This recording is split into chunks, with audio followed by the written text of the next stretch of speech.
और हम लोगों का मिलने का इसी तरह से सिलसिला चलता रहे। दो तीन चीज़ें, एक तो ये कि आज आपने देखा होगा कि हमने जगह थोड़ी सी चेंज की है। कई दिन से लगातार आपसे बात कर रहा हूँ एक ही जगह पे खड़े होके, तो मैंने कहा एक तो उसकी वजह से चेंज कर लूँ, दूसरा आज टॉपिक ऐसा था कि मुझे लगा कि थोड़ा सा सुकून चाहिए। अब ये आप देख रहे हैं ये जो कमरा है यहाँ पे थोड़ा सा सुकून है और डिस्टर्बेंस नहीं होगा, क्योंकि मैं आज जो आपको बताने जा रहा हूँ और जो शेयर करने जा रहा हूँ उसके लिए थोड़ा सा सुकून भरा माहौल ज़रूरी था, ताकि चूँकि बात बहुत पुरानी है, करीब 22 साल पुरानी, तो 22 साल की वो तमाम चीज़ों को रिकॉल करना, याद करना और फिर उसकी सारी इंपॉर्टेंट चीज़ों को आप तक पहुँचाना, उसके लिए थोड़ा सा कंसंट्रेशन की भी ज़रूरत थी। आज ऐसे ही हम लोग शाम को ऑफिस में बात कर रहे थे, तो ये हुआ कि 9 बजे क्या करें। ऐसा नहीं, खबरें बहुत सारी थी, लेकिन किस बारे में आपसे बात करें। फिर आप लोगों का लगातार एक ये भी आ रहा है कि कहानी सुनाइए, कहानी अलग अलग क्राइम की। तो फिर मुझे लगा कि मैं कुछ ऐसी चीज़ें जो मतलब मुझे आज भी भुला नहीं पाया हूँ, जिसको वो आपसे आज बात करता हूँ। तो उसको लेके काफ़ी टीम के साथ भी बात हुई, हमारे जो कोलीग हैं अमित सिंह, उनसे भी बात हुई, आसिम, दीपक, वर्णिका, ये सारे थे, इन लोगों से बात हुई। फिर हमने कहा कि क्या किया जाए, तो एक खबर जारी आज वारदात में। पहले मैं आपको वारदात का भी बता ही दूँ। वो आपने देखा होगा 2 दिन से आ रहा सोशल मीडिया न्यूज़ चैनल पे भी कि इजराइल ने फ़लस्तीन के गाज़ा पट्टी इलाके में बमबारी की है, रॉकेट दागे हैं, उनके जो जेट फाइटर प्लेन है मिग, उससे भी उन्होंने बॉम्ब गिराए हैं। और उसकी वजह यह है कि हमास के कुछ आतंकवादियों ने उनके फ़ौज पे हमला किया था, तो उसका वो बदला ले रहे हैं। तो वो आसमान से बम बरस रहा है फ़लस्तीन पर, या पूरा वारदात में आप इसका लाइव फुटेज देखेंगे आप। तो वहीं से फिर क्लिक किया कि आसमान से प्लेन से बम बरसता है, लेकिन क्या कभी आपने खुद प्लेन को बम बनते हुए देखा है? मुझे लगता है कि हिंदुस्तान में तभी वहीं से ये ख्याल फिर आगे बढ़ता है, और ये ख्याल सवाल बन के जब मन में आया तो फिर मैंने सोचना शुरू किया, तो अचानक मुझे ये 22 साल पुराना किस्सा याद आया कि एक जहाज़ भी बम बन सकता है। और हिंदुस्तान के इतिहास में आज भी, मैं तो ये 22 साल से पहले का भी अगर ले लूँ, 47 या उससे पहले, इससे बड़ा शायद हादसा नहीं हुआ है जब प्लेन क्रैश किया था 2 आसमान में। चरखी दादरी का इंसिडेंट है, आप में से बहुत सारे लोगों को पता होगा। दिल्ली से करीब 95 किलोमीटर की दूरी पर ये इलाका है, हरियाणा में आता है चरखी दादरी। चरखी दादरी बहुत छोटा सा है, ये इसी प्लेन क्रैश की वजह से पॉपुलर हुआ था। लेकिन झज्जर एक इलाका है, झज्जर से थोड़ा सा आगे जाएंगे तो हम चरखी दादरी, दिल्ली से बाय रोड जाएंगे तो करीब 2-2.5 घंटा लगता है, 95 किलोमीटर का डिस्टेंस है। लेकिन अगर इंदिरा गांधी इंटरनेशनल एयरपोर्ट से प्लेन जब टेक ऑफ करता है तो उसको झज्जर पहुंचने में मुश्किल से 7-8 मिनट लगता है। तो ये 22 साल पुरानी 12 नवंबर 1996 की बात है। तब मैं, जाहिर सी बात है, ये आज तक तो ये 2000 में 24 घंटे का चैनल हुआ था, उससे पहले आधे घंटे का हुआ करता था। लेकिन तब मैं आज तक में नहीं था, मैं जनसत्ता, जो Hindi daily Indian express group का जनसत्ता, जिसके संपादक प्रभात जोशी जी हुआ करते थे, और मैं बड़ा खुशकिस्मत हूँ कि उनके साथ काम करने का मौका मिला।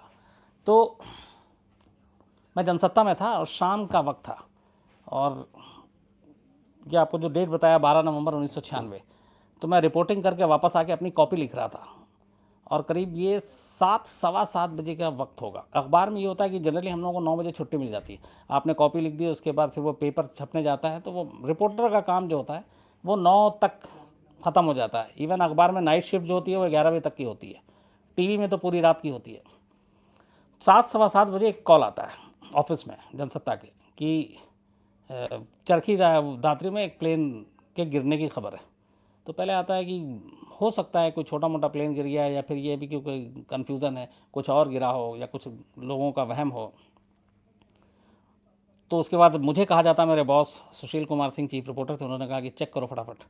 तो अब इसको चेक करने का जो बेसिक तरीका हम लोगों का वो ये है कि हम एयरपोर्ट पुलिस को फ़ोन करें। तो IGI एयरपोर्ट पुलिस को फ़ोन किया, उनके पास कोई खबर ही नहीं थी। इत्तेफाक से ATC में एक मेरा जानने वाला था सोर्स।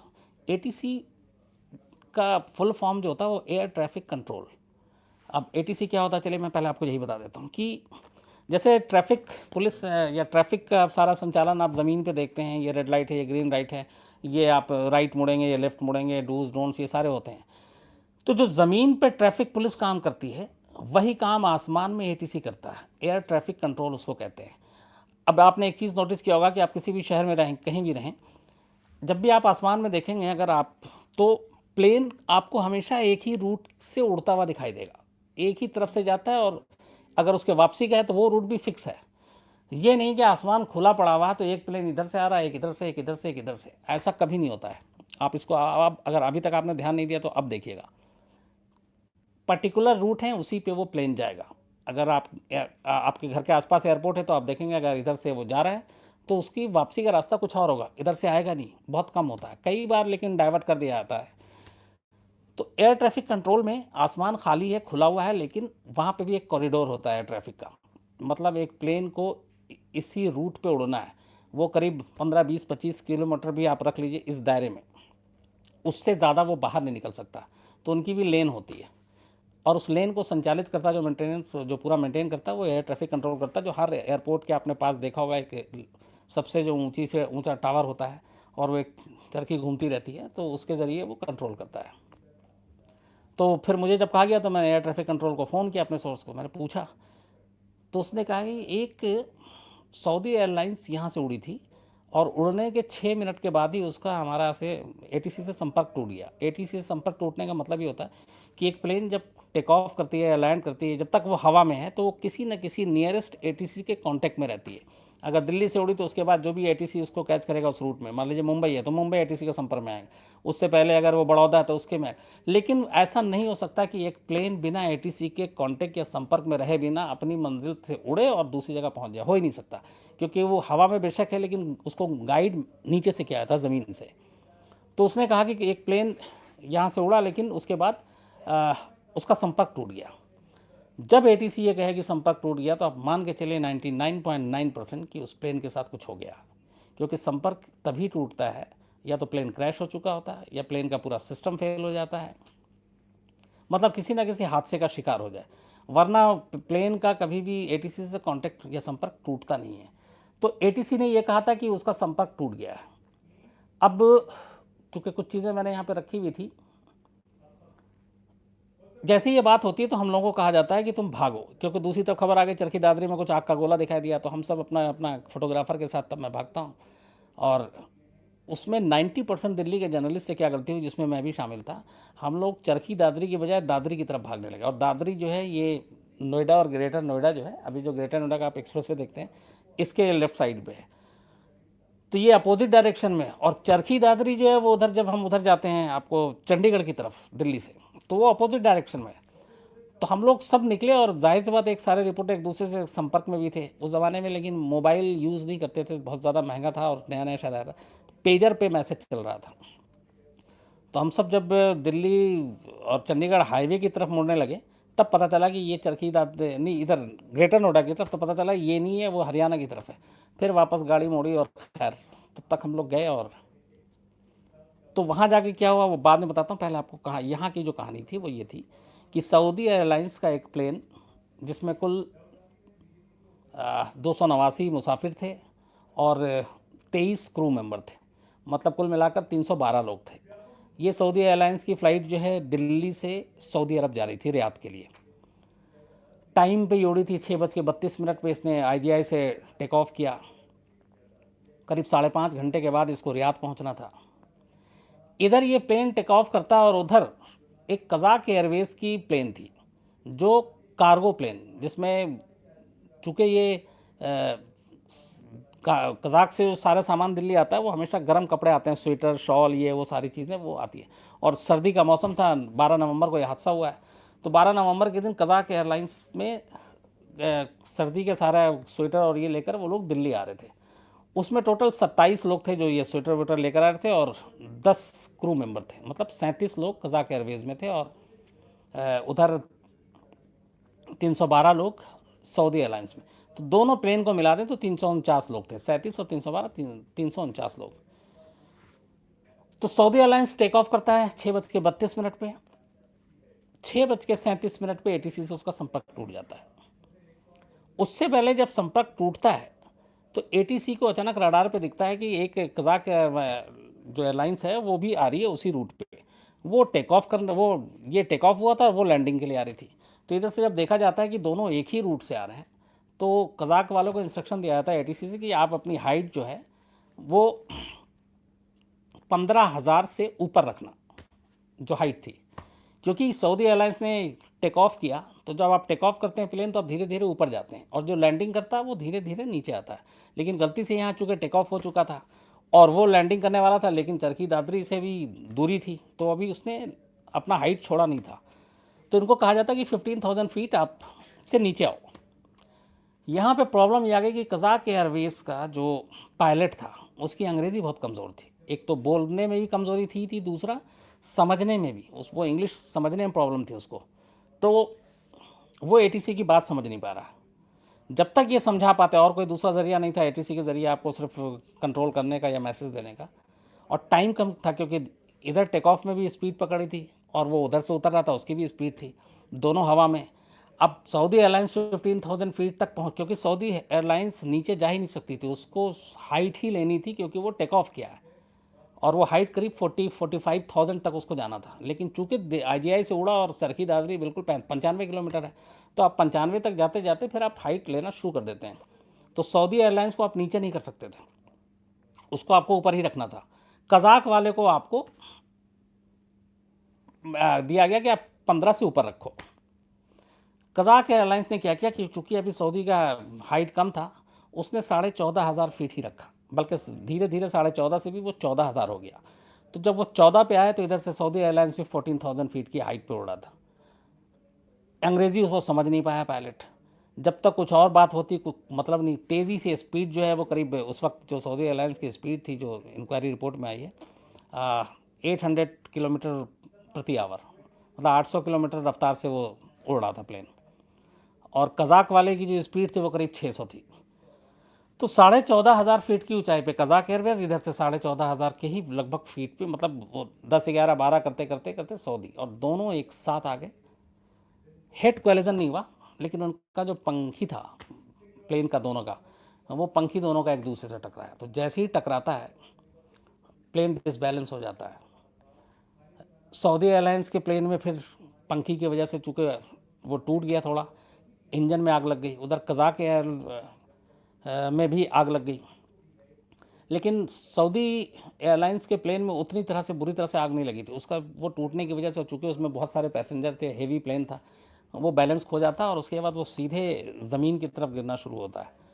लेकिन कज़ाक एयरवेज़ में टक्कर होते ही आग लग चुकी थी, और वो पूरे आसमान में आग के गोले में बदल चुका था देखते ही देखते, और धीरे धीरे धीरे वो भी ज़मीन में गिरता है। तो वो आग का गोला चरखी दादरी और पूरे झज्जर और आसपास के लोगों में, चूँकि 14,500 फीट की ऊंचाई काफ़ी होती है, तो बहुत दूर तक आप देख सकते हैं।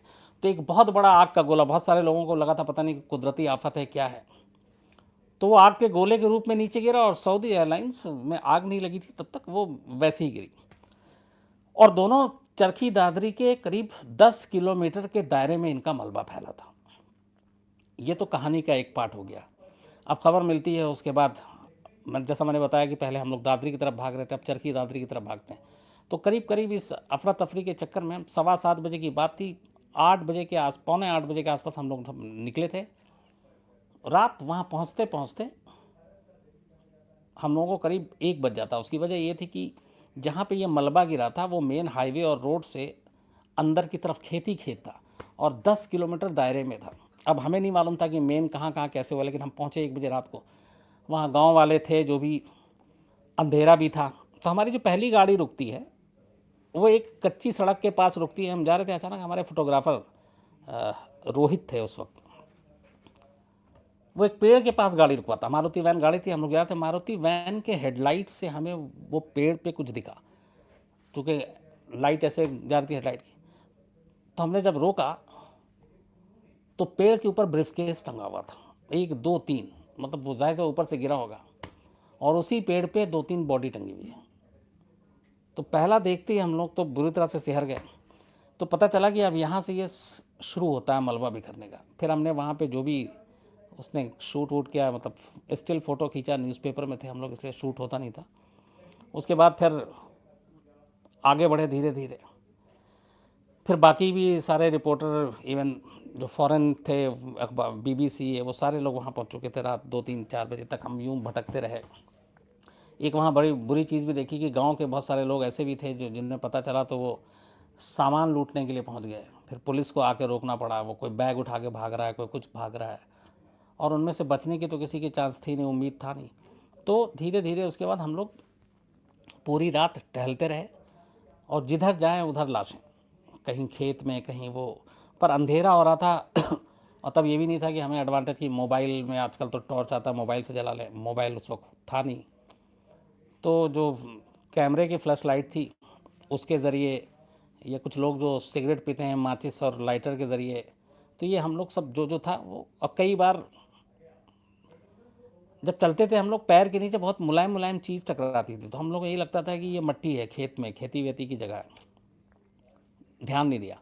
पर पूरी रात हम भटकते रहे, उसके बाद थक गए तो करीब एक जगह एक पगडंडी थी उसी खेत में, तो हम जितने दिल्ली से जर्नलिस्ट गए थे, अच्छा चूँकि सारे एक साथ जब आप काम करते हैं क्राइम बीट पे, ये तो आप एक दूसरे को जानते हैं, दोस्ती होती है, तो उसमें कुछ सीनियर थे, कुछ साथ के थे, कुछ जूनियर थे, तो वो थक गए, फिर एक साथ सब बैठकर 8-10 लोग हम एक पगडंडी पे बात करें, तो बिल्कुल अंधेरा।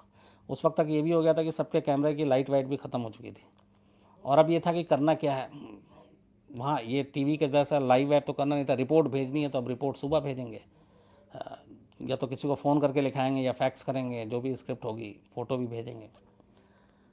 तो हम सब बैठे हुए थे, अचानक जो सुबह की पहली रोशनी पड़ती है, आप यकीन मानिए वो ज़िंदगी में कभी सीन नहीं भूलूंगा कि वो जो पहली रोशनी पड़ती है, हम जितने एक साथ बैठे हुए थे, एक साथ मतलब कांपते हुए खड़े हो जाते हैं, क्योंकि हम, अच्छा उसमें से एक दो लोग सिगरेट पी रहे थे, तो वो सिगरेट जैसे होता है आप ऐसे बैठ के पीते हैं तो आप ऐसे से ऐश झाड़ते रहते हैं। हम जहाँ पे लाइन से बैठे हुए थे, जैसे मैं अभी यहाँ बैठा हुआ हूँ, और जब पहली रोशनी पड़ी तो हम सब क्या देखते हैं हमारे सामने, किसी का सर पड़ा हुआ, किसी का हाथ पड़ा हुआ, किसी का पैर पड़ा हुआ, लाइन से एकदम बिखरा हुआ, और कई ने तो अनजाने में उसी पे वो सिगरेट पी के ऐश भी झाड़ रहे हैं और हमें एहसास नहीं। लेकिन जैसे ही देखा तो एक साथ सब खड़े हुए और पीछे की तरफ भागे, सिर्फ दहशत की वजह से। उसके बाद फिर जब सबके जूते पे नज़र पड़ी, तो इसमें एक चीज़ आपको ये भी बताऊँ कि तब जनसत्ता में नई नई नौकरी लगी थी, पैसे वैसे मिले थे, तो मुझे बड़ा शौक़ था प्यूमा का शूज़ खरीदने का। तो मैंने प्यूमा का जूता उससे जस्ट एक दिन पहले ख़रीदा था। ये बात है 12 नवंबर की, मैंने नहीं 10 नवंबर को मैंने जूता ख़रीदा था। वो उस ज़माने में मेरे हिसाब से बहुत महंगा जूता था, हालांकि वो 1100-1200 रुपये उस वक्त था, लेकिन काफ़ी मतलब अपनी ज़िंदगी का सबसे महंगा जूता ख़रीदा था। तो जब मैंने सुबह फिर उसके बाद अपने जूतों को देखा, तो मेरे जूते के अंदर पूरा जूता नीचे से लाल हो रहा। जाहिर सी मैं रात भर शायद बॉडी पे चला था, मांस के लोथड़े उसमें अटके हुए थे, तो मैं पूरा सिहर गया। जूता उतार कर फेंका, मोज़ा फेंका, और फिर बाकी हम दिन भर हम लोग वहाँ पैदल नंगे पैर रहे। शाम को फिर वहीं चरखी दादरी स्टेशन के पास से एक चप्पल ख़रीदा, तो वो पहन कर फिर चूँकि अगले 1-2 दिन वहीं रहना था। लेकिन खैर जब सुबह हुई और सब शहर के उठ गए, उसके बाद जो काम शुरू होता, चूँकि रात का अंधेरे की वजह से राहत काम और कुछ था नहीं, और सबको पता था कि इसमें बचा कोई नहीं है। तो हमने क्या देखा कि जगह जगह पे पेड़ पे लाशें टंगी हुई हैं, उसको उतारा जा रहा है, बैग सामान लोगों के हैं। और सऊदी एयरलाइंस में जो टोटल 312 लोग थे, उन सारे की बॉडी, मतलब आप जैसे ही इमेजिन कीजिए कि कैसे कैसे आप सोच सकते हैं किसी की लाश के बारे में, वो सारी चीज़ें थी वहाँ पे। किसी का हाथ नहीं, किसी का पैर नहीं, किसी का सर नहीं, किसी का पेट बाहर, मतलब अजीब अजीब। लेकिन कज़ाक एयरवेज की जितनी बॉडी थी उसको देख के कुछ फील ही नहीं हो रहा था, इसलिए कि वो उसमें ऊपर ही आग लग गई। तो जो जहाँ पे सीट पे बैठा हुआ था, उसी सीट बेल्ट के साथ वो जला हुआ बैठा हुआ था, तो उनकी बॉडी भी जो है वो सीट समेत नीचे गिरी हुई थी, और सबके सीट बेल्ट लगे हुए थे, और जो बकल था वो चिपका हुआ था पेट से, क्योंकि बाकी लेदर था वो जल गया। लेकिन वो एकदम मट्टी के खिलौना टाइप लग रहे थे। मतलब वो 37 लोग जो कज़ाक एयरवेज़ में थे, उनमें से एक का भी कटा फटा कुछ नहीं था, वो सारे के सारे पूरे थे। लेकिन एकदम ऐसा लग रहा था कि जैसे कोई काला जला हुआ मट्टी का आप ढांचा बना लीजिए, सांचा बोलिए या खिलौना टाइप का, वो था। सऊदी एयरलाइंस की सारी बॉडियाँ बिखरी हुई थी और टुकड़ों में। तो फिर उसके बाद वो राहत काम शुरू होता है। बॉडी समेटने के लिए मैंने अपनी लाइफ में पहली बार देखा कि लोग उठा उठा कर रखते हैं। वहाँ पे जो मकान बनता है और सीमेंट बालू उठाने के लिए आप फावड़ा और वो यूज़ करते हैं, वहाँ पे वो यूज़ हो रहा था, क्योंकि छोटे छोटे किस टुकड़ों में थे, तो अब कैसे कैसे उठाओ, तो वो ऐसे करके उठाते थे, और एक साथ एक ट्रक और ट्रैक्टर था, बल्कि वो ट्रैक्टर में लादे जा रहे थे। तो बताओ आइडेंटिफिकेशन तो हो ही नहीं सकता था कि कौन किसका हाथ, ये किसका पैर है, ये किसकी शक्ल है। वो तो सवाल ही नहीं कि कोई आप पता भी कर सकते थे, वो सारा मिल गया था। और इसीलिए उसमें बाद में जब वो हुआ कि चूँकि सऊदी एयरलाइंस का वो था, और ज़्यादातर लोग रियाद जो जा रहे थे वो नौकरी के लिए जा रहे थे, उसमें ज़्यादातर मुस्लिम थे। तो उन सब का सामूहिक एक तरह से वहीं पे जो लोग लेके, कौन अपना परिवार किसको ले जाता, जबकि वो मालूम है कि पहचानेंगे कैसे कि ये ए है या बी है या सी है। तो वहीं पे सामूहिक कब्र में दफनाया गया था। उसके बाद उसमें से एक दो बड़ी अजीब सी कहानी आई थी। उस सऊदी एयरलाइंस की एक एयर होस्टेस थी, शायद मारिया नाम था उसका, मुंबई की थी। वो उसकी लास्ट फ्लाइट थी। उसने असल में उसी वीक रिज़ाइन कर दिया था सऊदी एयरलाइंस से, और उसकी वजह ये थी कि उसकी सगाई हो गई थी। तो उस सगाई नहीं, उसकी सगाई होनी थी इस इंसिडेंट के नेक्स्ट वीक। तो लास्ट फ्लाइट थी, लेकिन चूंकि सऊदी एयरलाइंस का हेडक्वार्टर रियाद में है, तो उसको अपने रिजिग्नेशन की सारी फॉर्मेलिटी पूरी करने के लिए रियाद जाना था। तो रियाद वालों ने बुलाया, बोला आओ यही हिसाब किताब कर लेते हैं एंड देन आप वापस लौट जाना। तो एज एन एयर होस्टेस वो उसकी लास्ट फ्लाइट थी, उस लास्ट फ्लाइट में जा रही थी और लास्ट फ्लाइट में मारी गई। उसकी फैमिली जब मुंबई से आई थी, तो मुझे याद है मैं उन सबसे दिन भर, चूँकि उसको पूरा आइडेंटिफाई करने में, लाशों को और बाकी चीज़ें करने में ही 2 दिन थे, तो मैं उनकी फैमिली बेचारी वहाँ 2 दिन थी, मैं उनसे लगातार बात कर रहा था। क्रिश्चियन फैमिली थी। तो उनका जो मैंने हाल देखा वो बयान नहीं कर सकता है। मतलब एक सोचिए कि अब उसकी लास्ट फ्लाइट, और वो ज़िंदगी की ही उसकी आखिरी फ़्लाइट हो गई। ये तो चरखी दादरी की थी। अब पूरी उसके बाद बहुत सारी चीज़ें हुई, इंक्वायरी हुई। दिल्ली हाई कोर्ट के एक जज हैं रमेश चंद्र लाहौती, उनकी निगरानी में एक ये इंक्वायरी बैठाई गई। तो उन्होंने अपनी रिपोर्ट में यही कहा कि ये पहले, हाँ इसमें एक चीज़ और था कि जब ये क्रैश हुआ तो पूरी दुनिया में हमारे एटीसी को बदनाम करने की कोशिश की गई कि भारत का एटीसी बड़ा लचर है, बहुत ही बैकवर्ड है, इनके कुछ जानकारी नहीं है, कुछ होता नहीं है। तो उसके लिए इंडियन गवर्नमेंट ने तब ये भी किया था कि दूसरी एजेंसियों को और वर्ल्ड के दूसरे कंट्री को कि आप आके इंक्वायरी कीजिए। तो जिसमें US, Australia, Japan, Kazakh, Saudi Arabia, इनके एविएशन के एक्सपर्ट्स आए थे इंडिया, और चरखी दादरी गए थे और उन्होंने पूरी इंक्वायरी की थी। और उन सब ने, और उसके बाद अपनी एक जुडिशल कमीशन जो बना जस्टिस लाहौटी के अंडर में, उन्होंने भी अपनी रिपोर्ट दी। तो सारी रिपोर्ट में ये था कि एटीसी की गड़बड़ी नहीं थी, गड़बड़ी थी उस कज़ाक एयरवेज़ के पायलट की, जिसकी अंग्रेज़ी कमज़ोर थी और जो अंग्रेज़ी समझ नहीं पाया।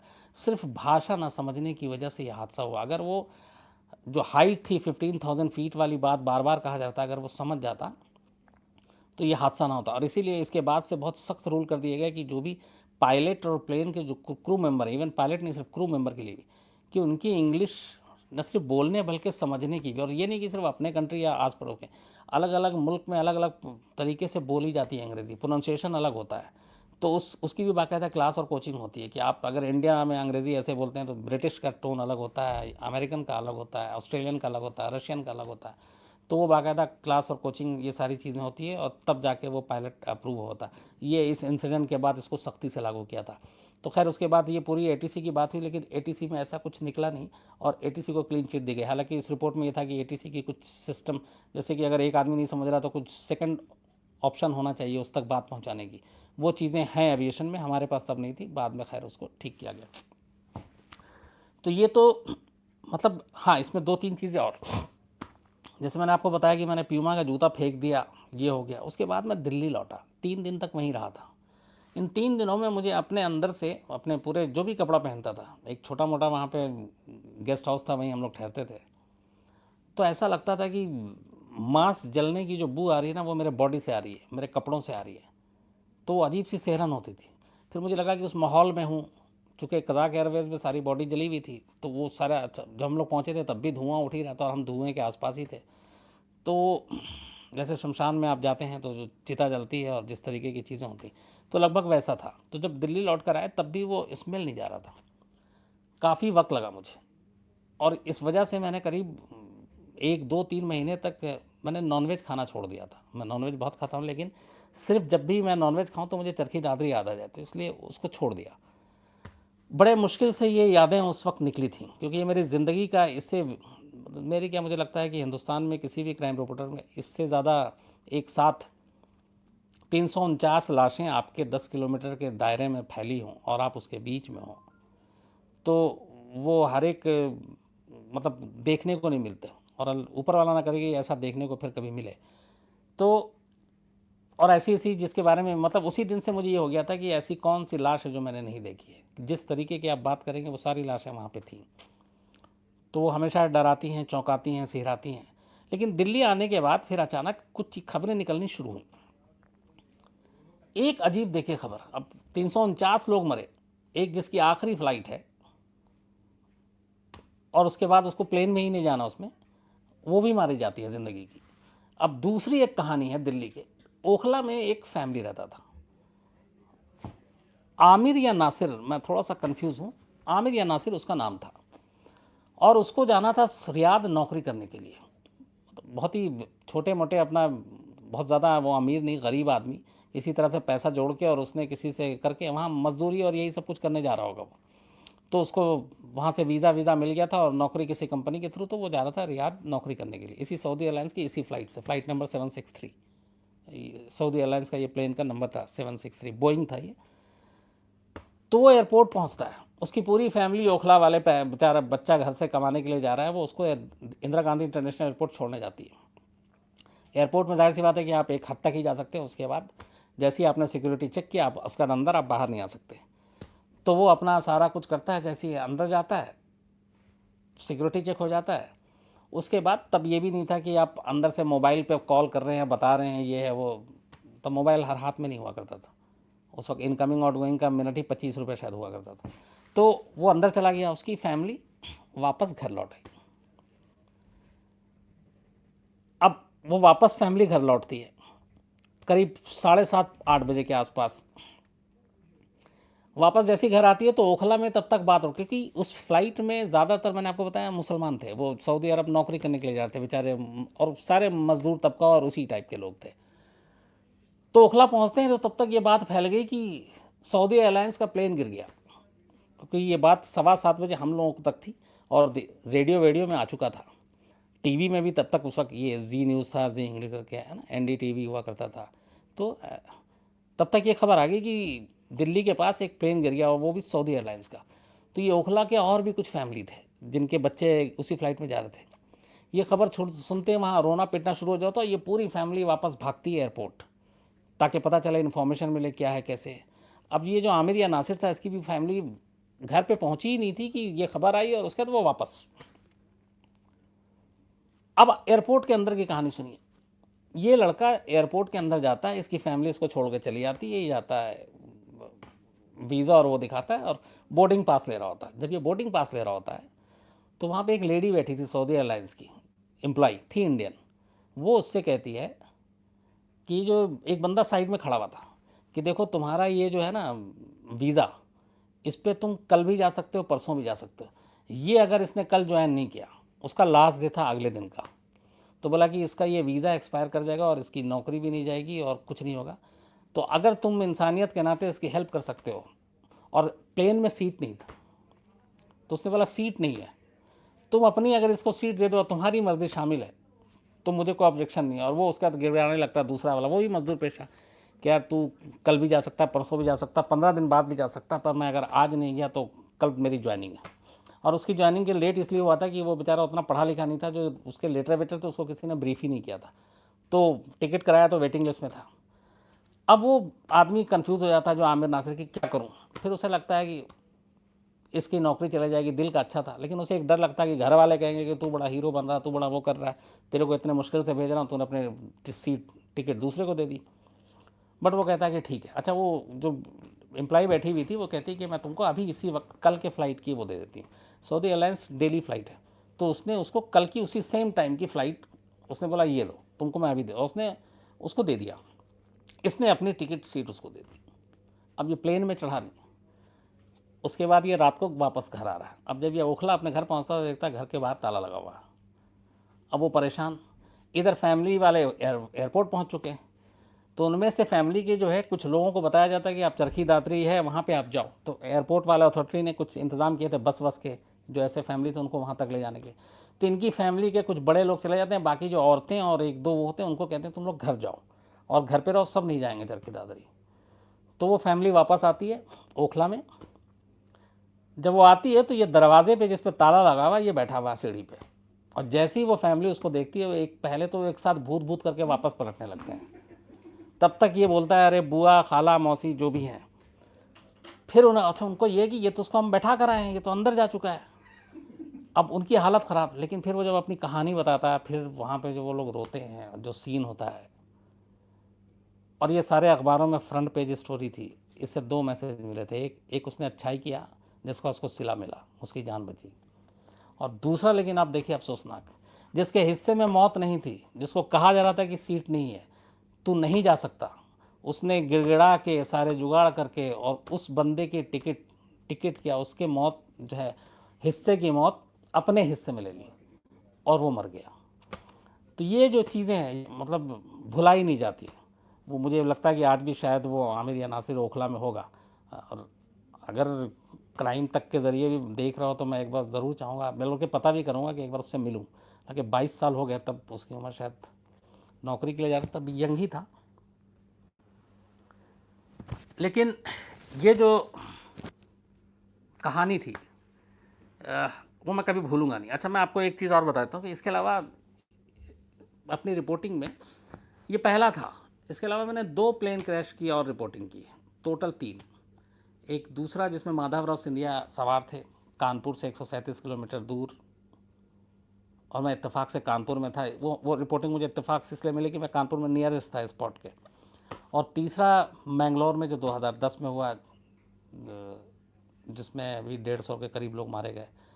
पर माधवराव सिंधिया के प्लेन में माधवराव सिंधिया के अलावा 4 जर्नलिस्ट, और उन चारों मेरे बहुत करीब जानने वाले, 2 तो मेरे इसी दफ्तर के, और एक इंडियन एक्सप्रेस, एक हिंदुस्तान टाइम्स। तो ये 2 प्लेन क्रैश, और तो कुल मिला के चरखी दादरी और ये 3 प्लेन क्रैश मैंने अपनी ज़िंदगी में देखे, कवर किए।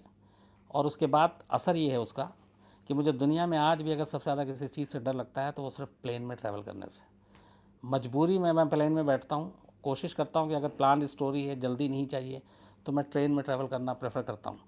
लेकिन अब आपको जैसे मैंगलोर में प्लेन क्रैश हुआ, अब आप अगले दिन पहुँचेंगे तो क्या फ़ायदा, उसी दिन पहुँचना है, तो ऐसे में जाता हूँ। लेकिन जब तक मैं प्लेन के अंदर होता हूँ, आप यकीन मानिए, बस मुझे ये लगता है कि ये मेरा आखिरी सफ़र है। उसकी वजह यही है, ये 3 प्लेन क्रैश वो मेरे दिमाग में ऐसे बैठे हुए हैं। तो मैंगलोर और सिंधिया की, मतलब जैसे भी बताया ना कि किसके हिस्से की मौत की कहानी किसके हिस्से में आती है, सेम जो है ये माधवराव सिंधिया के केस में भी हुआ था कि कैसे किसके हिस्से में कहानी किसकी आई थी। माधवराव सिंधिया को असल में कानपुर में एक चुनावी रैली करनी थी और वो उसके लिए जा रहे थे। चार्टर्ड प्लेन था, उसमें 10 लोग ही बैठ सकते थे, टोटल 8 लोग थे। माधवराव सिंधिया, पायलट को पायलट 3, एक उनका सेक्रेटरी 4, और बाकी के जो 4 लोग थे उसमें से एक रंजन झा, जो हमारे आज तक के बड़े सीनियर कांग्रेस बीट कवर किया करते थे। 2000 में सब लोग जब आधे घंटे का आज तक शुरू हुआ था तब से। गोपाल बिस्ट, जिनको हम लोग गोपाल दादा कहते हैं, बहुत सीनियर कैमरामैन वो थे। ये 2 हमारे यहाँ के। संजीव सिन्हा, जो इंडियन एक्सप्रेस में, जब मैं जनसत्ता में था और हम लोगों का दफ्तर एक ही होता है और इंडियन एक्सप्रेस और जनसत्ता एक ही ग्रुप का है, तो हम लोग एक साथ ही बैठते थे, तो वहाँ पे वो थे। और संजीव सिन्हा के बाद मैंने किसका, एक और थे, हाँ, संजीव सिन्हा हो गए। वहाँ एक अंजू शर्मा थी जो हिंदुस्तान टाइम्स में थी, और अंजू शर्मा के साथ भी हम लोगों ने रिपोर्टिंग की थी। अंजू शर्मा बाद में फिर एमसीडी और ये सारी करने लगी थी, लेकिन अंजू और हम लोगों ने एक साथ काम किया है प्रिंट में। तो ये 4 जर्नलिस्ट थे। तो ये हुआ कि माधवराव सिंधिया जा रहे हैं रैली कवर करने के लिए, तो हमारे उस वक्त बॉस उदय शंकर हुआ करते थे, जो अभी स्टार इंडिया के सीईओ हैं। तो उनको जब बताया रंजन झा जी ने रात को, अगले दिन की सुबह जाना है, माधवराव सिंधिया वो ले जा रहा कानपुर, ऐसे ही वो बोलते थे। तो बोले रैली में तुम जाके क्या करोगे, तुम नेताओं की रैली वैली छोड़ दो, ये सब हम आज तक भी नहीं दिखाएंगे। बोले अरे जाना है, थोड़ा नेटवर्क बनता है, वरना खबर नहीं देंगे, ये है। तो बड़ा जिद करते हैं, तो वो फिर भी कहते हैं कि नहीं जाना है। पर रंजन झा कहते हैं अरे मैं बाद में मना लूँगा उदय सर को, जाना है। उन्होंने ख़ास तौर पे मेरे लिए सीट भी रखी हुई है, और बाकी और चूँकि जर्नलिस्ट सिर्फ 4 ही जा रहे थे, संजीव, अंजू और रंजन और गोपाल दादा। तो वो उदय शंकर लास्ट तक मना करते रहे, पर वो माने नहीं। अब उसके बाद वो कहते हैं हमें कैमरामैन चाहिए। सुबह सुबह रंजन झा दफ्तर पहुंचते हैं, और दफ्तर पहुंचने के बाद वो कैमरामैन मांगते हैं। तो अब यहाँ पे देखिए मौत कैसे कैसे किसके हिस्से में आती है। एक हमारे यहाँ सुमन थी, पहले उनका था कि उनको जाना। फिर उन्होंने कहा कि नहीं आज मुझे दोपहर में कुछ काम है, तुम शाम से पहले लौटोगे नहीं, मैं नहीं जाऊँगी। फिर एक मन्नू बख्शी हुआ करते थे, हालांकि वो अब दुनिया में नहीं है, उनकी बीमारी की वजह से डेथ हो गई। उनका नाम आया। उनकी मदर चंडीगढ़ से आ रही थी, उन्होंने कहा मुझे रेलवे स्टेशन जाना है उनको पिक करने के लिए, तो मैं नहीं जा पाऊँगा। एक मेरा सबसे ख़ास कैमरामैन जो हमेशा मेरे शूट पे होता है, आपने उसका साइन ऑफ सुना होगा, विनोद शिकारपुरी, कैमरामैन विनोद शिकारपुरी के साथ शम्स ताहिर खान। तो वो विनोद कुमार का नाम आता है, और वो हर चीज़ में कभी मना किसी को नहीं करता है, वो बोलता चलो दादा चलेंगे। फिर अचानक ये होता है कि उसको पार्लियामेंट में उसका कुछ पास या वो रिन्यू कराना था और वहाँ जाना था, तो बोला अरे आज ही का दिन है, वो मैं नहीं जा पाऊँगा। फिर एक अजय कैमरा था जो हम लोगों के साथ का था, मतलब उस वक्त बहुत जूनियर था, तो हुआ कि तू चल, वो भी लगभग तैयार था। तभी अचानक गोपाल बिस्ट, जो गोपाल दादा जिनको हम कहते हैं, वो ऑफिस में घुसते हैं, और उसके बाद उनकी शिफ्ट थी उस दिन 9 बजे से, तो वो घर से कुछ खा कर आए थे। उन्होंने कहा यार कैंटीन में खा लेते हैं कुछ, तो खा रहे, तब तक उन्होंने कहा कि ऐसे ऐसे जाना है, तो उन्होंने कहा मुझे ले चलो, मैं चलूँगा। तो उसने कहा, रंजन ने कहा कि चलो दादा, तो उन्होंने कहा कि चलो यार कुछ खा तो लूँ, पता नहीं फिर मिले ना मिले, कि देखिए लाइक, और वाकई फिर नहीं मिला। तो 4-5 कैमरामैन को कहा गया जाने के लिए, हर एक ने किसी न किसी वजह से नहीं जा पाया, और जिसको नहीं जाना था उस गोपाल बिस्ट, उस गोपाल दादा अचानक आते हैं और अचानक तैयार होते हैं और अचानक जाते हैं, और वो आखिरी फ़्लाइट होती है। तो वो चूँकि जब ये लोग गए थे तो वहाँ पे कानपुर में इनको पहुँचना था, लेकिन कानपुर से पहले ही मौसम ख़राब था, 10 सीटर वैसी, तो मौसम ख़राब में वो प्लेन फंस गया और गिर गया, जिसमें 8 के 8 लोग मारे गए थे, जिसमें हमारे रंजन, गोपाल दादा और बाकी जो 4 जर्नलिस्ट और वो लोग। तो एक ये था, और एक मैंगलोर का प्लेन क्रैश, आपको याद होगा, मैंगलोर का प्लेन क्रैश भी अजीब हादसा। वो ये था कि ये दुबई से आ रहा था, और दुबई से मैंगलोर आना था, सब कुछ टाइम पे था ये। अच्छा, ये भी एक अजीब हादसा कि आप आसमान का भी आपको बता दिया, मौसम ख़राब है, बीच में गिर गया, ये रनवे पे आ गया, लेकिन पायलट के बारे में जो रिपोर्ट आती है कि शायद उसकी थोड़ी सी आँख झपक गई। तो रनवे का जो हर एक होता है, जो टच ग्राउंड होता है, जहाँ पे आप जब प्लेन टच रहता है, तो पहला पहिया जहाँ पे टच करता है उसको कहते हैं टच ग्राउंड। अगर उसका थोड़ा सा आगे पीछे तो हो सकता है, 5-10-50 मीटर आगे पीछे, लेकिन इससे ज़्यादा होगा तो फिर गड़बड़ हो जाता।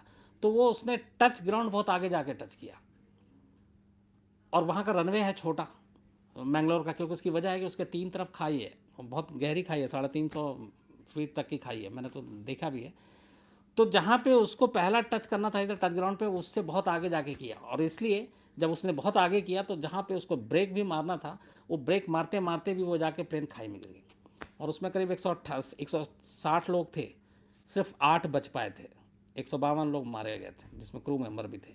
तो ये पहला हादसा था जो रनवे पे आगे प्लेन लैंड किया, और उसके बाद वो कंट्रोल नहीं कर पाया, प्लेन को रोक नहीं पाया और नीचे गिर गया। वैसे कहते हैं कि दुनिया में कहीं भी जो ये रनवे की, जब मैं आपको बात बता रहा हूँ, एक रनवे आइडियली 6000 फीट लंबा होना चाहिए, और उससे कम हो तो फिर रिस्की होता है। बट कई दुनिया में ऐसे रनवे हैं जो थोड़े से इस स्टैंडर्ड से थोड़े कम हैं, लेकिन वहाँ पे फिर यही कि कितने वजन का प्लेन उतर सकता है, नहीं उतर सकता है। लेकिन ये मैंगलोर का केस ऐसा था कि इसमें रनवे जो है वो पायलट की वजह से थोड़ा आगे उसने टच किया और ये हादसा हुआ। तो ये 3 ऐसे थे जिसके बारे में मतलब शायद मेरे जहन में भी वो हमेशा बसा रहता, और मैं इसीलिए ट्रैवल करने से भी डरता हूँ। तो मुझे लगता है कि आज मैंने आप लोगों से मैंने सोचा था कि आप आज सवाल जवाब नहीं, सब कल करेंगे, और इसीलिए मैं आज जगह भी मैंने बदली कि थोड़ा सा कंसंट्रेशन के साथ, क्योंकि बहुत सारी बातें थी तो आपको याद करके बताऊं, तो बताया। लेकिन अगर इसमें फिर भी आपको कुछ लगता होगा तो आप ज़रूर मुझे आगे बताइएगा, तो मैं और भी कुछ बताऊंगा। सर इसमें कुछ सवाल, आज सवाल नहीं है, बेसिकली लोगों ने सिर्फ ये बोला है कि ये जो कहानी है, लोगों को कहानी एक लगी कैसी? सर इसमें बहुत से मोस्टली सबका यही जवाब है कि sir this story is real heart touching. और एक ही हमारे मोहम्मद बासित आलम है, उन्होंने बोला है धीरज है वो बोलना इंसान में सबसे